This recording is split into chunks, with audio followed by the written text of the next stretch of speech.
So it's not looking too good out here for Mr. Iceman, man. Took another L. The case got dismissed. The case with UMG has been thrown out, alright? Orbs, come on, bruv. That's not the way. This is not the movement. Anyway, this video is by KB Goes Live. Support Dre's on Blaze. Like, comment, and subscribe. Let's get into it. Let's go.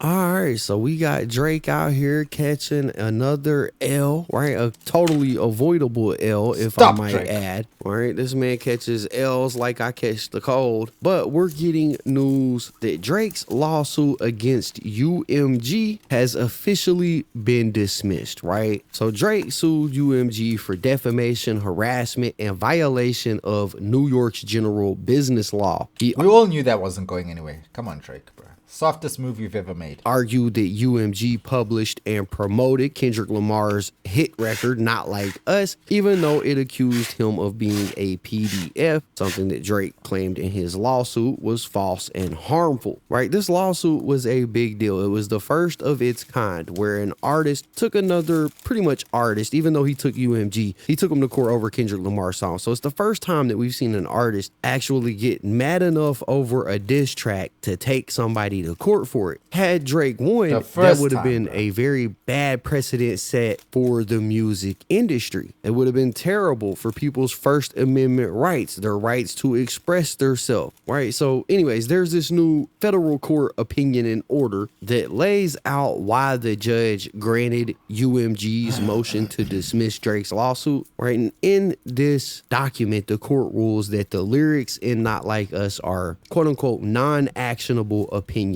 and not factual statements. They ruled that the song was part of a heated rap battle, a context that the judge said the audience of expect hyperbole, exaggeration, and insults, not literal truth, and therefore Kendrick Lamar's lyrics, even though they were harsh. At least the judge has common sense, bruh. At least even the judge can understand, bro. This is artistry. This is creativity. Drake, relax. Were protected under the First Amendment as an opinion and as artistic expression. All right, at the end of the day, the case was dismissed. So I've got the document right here, and pages 1 through 4 of this document are basically just the case set up in context, right? It introduces the case, mentions how the music was released as part of a battle between Drake and Kendrick Lamar. It mentions that Kendrick called Drake a PDF. It summarizes Drake's claims and states that UMG filed a motion to dismiss. I'm not going to read all of it because we should be familiar with it by this point, right? Page 10 through 12 kind of lay out what defamation is defined as under New York law. It differentiates the difference between facts and opinions, and it says, in distinguishing between facts and opinion, 3 factors guide the court's consideration. 1 is whether the specific language in issue had a precise meaning, which is readily understood. 2, whether the statements are being capable of being proven true or false, and whether either the full context of the communication in which the statement appears or the broader social context and surrounding circumstances are such as to signal readers or listeners that what is being read or heard is likely to be opinion, not fact. It says that the court conducts its inquiry through the lens of a reasonable listener. Plaintiff's suit is focused on a single factual message that was conveyed in the recording, which was the false allegation that Drake is a PDF. This statement has a readily understandable meaning and is capable of being proven true or false. But even accusations of criminal behavior are not actionable if understood in context. They are opinion rather than facts. It says, thus, the court will focus its analysis on the 3rd factor. This inquiry is a holistic one which looks to the overall context in which the assertions were made. Right? So right here, what they're saying is that they're looking at this in the context of it was a rap battle. They then go over a bunch of cases where people had public feuds. And in these cases, the judge looks at similar context, right? So it says this is precisely the type of context in which the audience may anticipate the use of fiery rhetoric or hyperbole rather than factual assertions. For example, in Euphoria, Kendrick Lamar calls Drake a master manipulator and habitual liar and a scam artist. Drake responds in... But then doesn't that mean all the things that Drake said to Kendrick can also be used? Because Kendrick said he beat his wife. I mean, Drake said that Kendrick beat his wife. So can't we also use that against Kendrick? I mean, against Drake?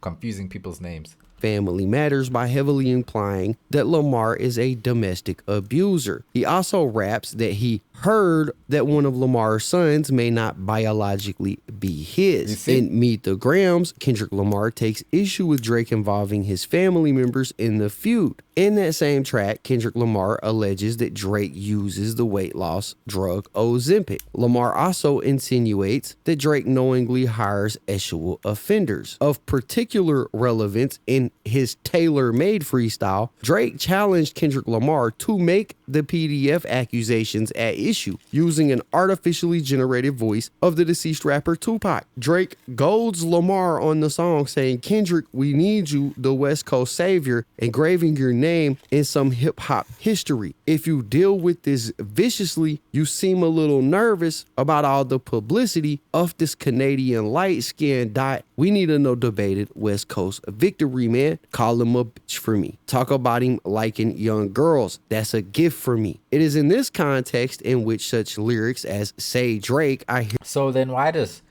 Drake feel such a way if he's the one who said, "Hey, talk about the young girls thing"? Now, when he talks about the young girls thing, you ready to sue. When he's calling you a pedo, you crying.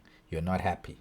It's UMG's fault. Hear you like them young from the recording must be assessed. The similarity in the wording suggests strongly that this line is a direct callback to Drake's lyrics in the prior song. Right? So pretty much right there, what the judge is saying is, you literally asked him to call you this in your tailor-made freestyle. You can't really be mad that he did it. He did it as a direct callback to you. It says Drake argues that the court should ignore the songs that came before and assess. Oh, that's so convenient, Drake. Oh no, just ignore those songs, but no, pay attention to this one. Don't listen to what I said. Don't listen to what I said over there. Like us as a singular entity. He argues that the average listener is not someone who is familiar with every track released as part of the rap battle before listening to the recording. Because the recording has achieved a level of cultural ubiquity far beyond the other 7 songs, Drake contends that the court should not consider those other tracks in assessing how the average listener of the recording would perceive the allegations regarding Drake. The judge says there are a number of flaws with this argument. Not Like Us cannot be viewed in isolation. It must be placed in its appropriate factual context. Yeah, how can you move it from everything else? You can't just take something. It's like taking a piece of evidence, a crucial piece of evidence from something and saying, you know what, don't look at that. Don't look at all that. Just look at this. Just look at this, you know? Here, the factual context is the insults and trash talking that took place via these diss tracks in the days and weeks leading up to the publication of Not Like Us. The songs released during this rap battle are in dialogue with one another. They reference prior songs and then respond to insults and accusations made by the rival artist. The songs thus must be read together to fully assess how the general audience would perceive the statements in the recording. The judge says more. Once the court knows what's going on. While Drake is correct that the intended audience for the recording is the general public and not a subset of rap devotees or Kendrick Lamar fans, the recordings in the rap battle were likewise released to the general public. These were not songs accessible to a select niche few, but tracks released by commercially successful artists. While Not Like Us may be the most popular of the diss tracks, the other songs were hits in their own rights with streams in the tens of millions or hundreds of millions. Additionally, it was not just the recording which gained cultural ubiquity, but the rap battle itself. In deciding this motion to dismiss, the court need not blind itself to the public attention generated by this particular rap battle. The court takes judicial notice. Who's Mark Savage? Mark Savage, Drake and Kendrick Lamar beef explained. Who the hell is Mark Savage? Notice of the extensive mainstream media reporting that surrounded the release of Not Like Us and the associated feud between Drake and Kendrick Lamar. Accordingly, the court must consider the entire rap battle to assess whether the average listener would take Lamar's statement as objective fact or opinion. Perhaps most fatally for Drake's argument, it would render protection for artistic expression dependent upon an impermissible retroactive analysis. At at the time that Kendrick Lamar released Not Like Us, he could not have been aware that it would break streaming records, win Record of the Year at the Grammys, or be featured at the Super Bowl halftime show. Yet Drake would have the court divorce the recording from the context in which it was created because of these subsequent events. Whether publications constitute actionable fact or protected opinion cannot vary based upon the popularity they achieve. Constitutional guarantees do not rest on such a flimsy foundation. It says, the recording can only reasonably be understood as opinion, and that is reinforced by the language employed in the song. Loose, figurative, or hyperbolic statements, even if depreciating Drake. It is imaginative expression and cannot constitute actionable defamation. It says Drake's arguments that the lyrics to Not Like Us can be read to suggest Lamar's reliance on undisclosed facts is unavailing. Drake first posits that the line "Say Drake, I hear you like I'm young" indicates that Lamar had heard from outside sources evidence confirming that Drake is a PDF. As discussed infra, however, that ignores that this line is reasonably understood to be a direct response to Drake's challenge to Lamar in tailor-made free. And also saying "I heard you like him young" doesn't mean it's saying "I heard you like him underage." Young could still mean of age. 19 is still young. You know what I'm saying? 20 is still young. You know?